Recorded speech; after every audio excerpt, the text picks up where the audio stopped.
Hey guys, it is Michelle and long time no see. This is a very belated August wrap up. Crazy times when school started this year. I've still been reading, but I haven't had the right times to film. Every time I've had a chance, it's been way after dark and I couldn't get the lighting right. So here is a catch up on what I read in August. I had already filmed several videos in August, so this is from about halfway through to the end.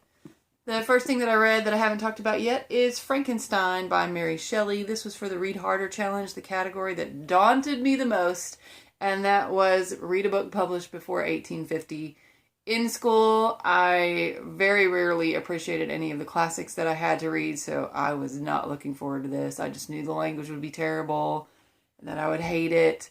I actually didn't mind it. I liked seeing how the kind of common idea of Frankenstein was different from the actual plot to the story, but I wasn't a big fan of the writing style. I thought the characters were just kind of strange, and they seemed pretty bipolar to me. Like, everything was just like seriously overly optimistic all the time or overly depressing, and I just didn't like how it just rotated between that back and forth. Didn't care for that at all.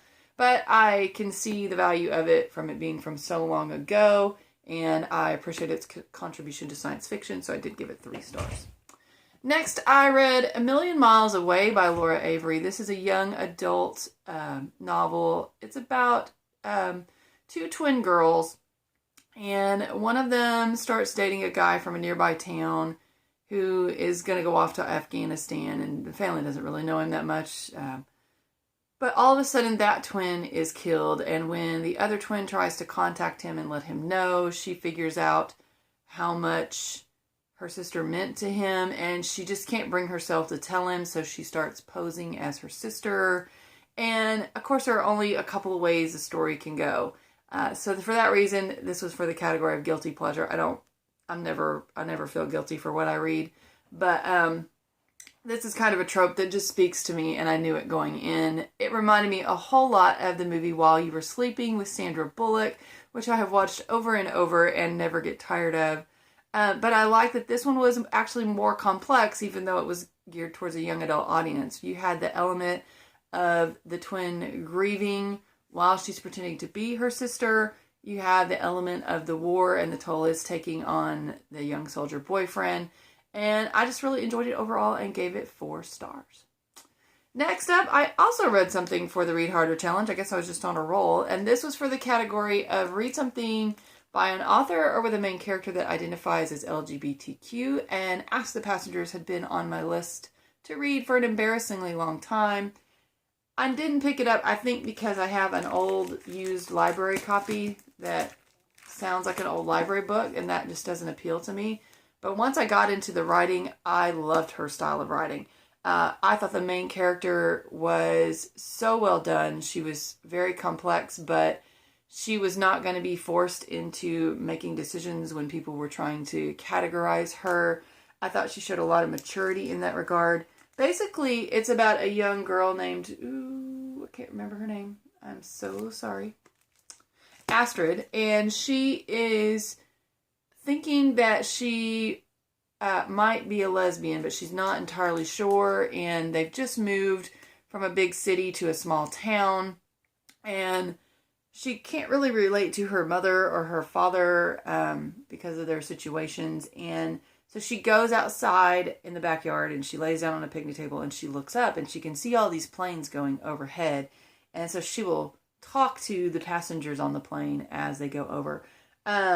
I thought that was, just going to be one-sided, but actually the author included some little vignettes from passengers on the plane without really explaining whether they were real or if they were just in the imagination of Astrid, which I thought just added a layer of depth to the story. But I really liked the characters. I really enjoyed her writing style. I was sucked in right away and was interested the whole time.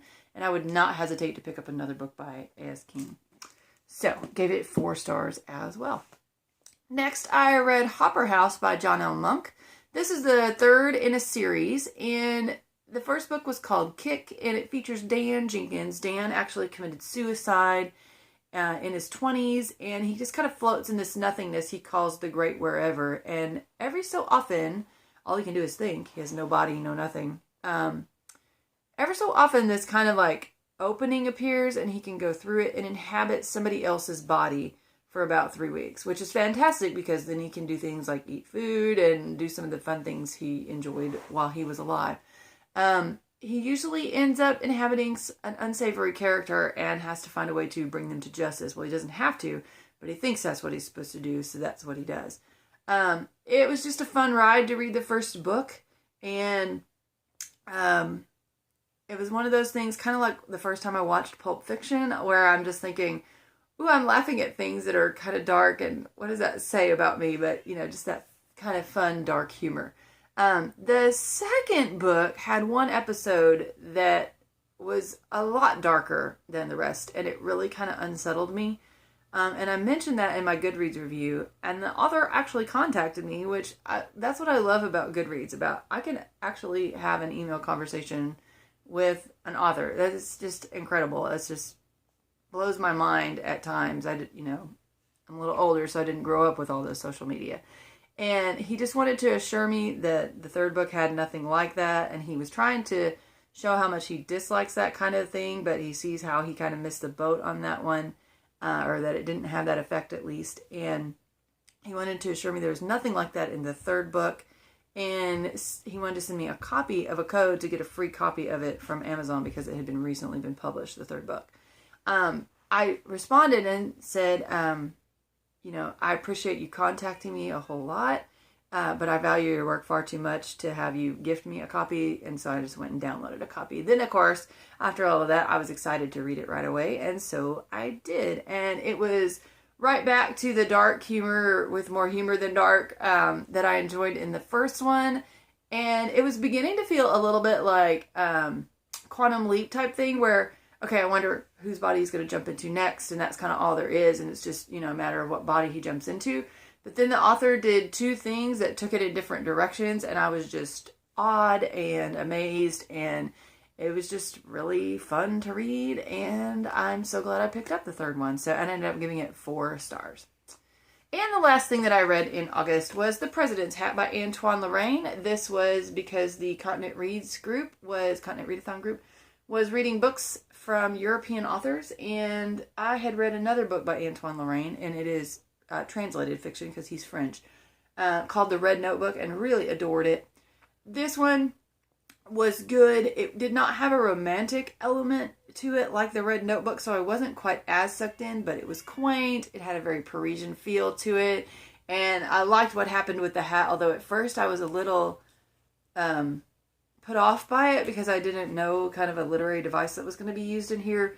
But then once I got into that mindset, I was very happy with how it turned out, and I gave it 4 stars. So the end of August was pretty good reading for me. 1 3-star book and 4 4-star books. So thank you so much for watching, and happy reading.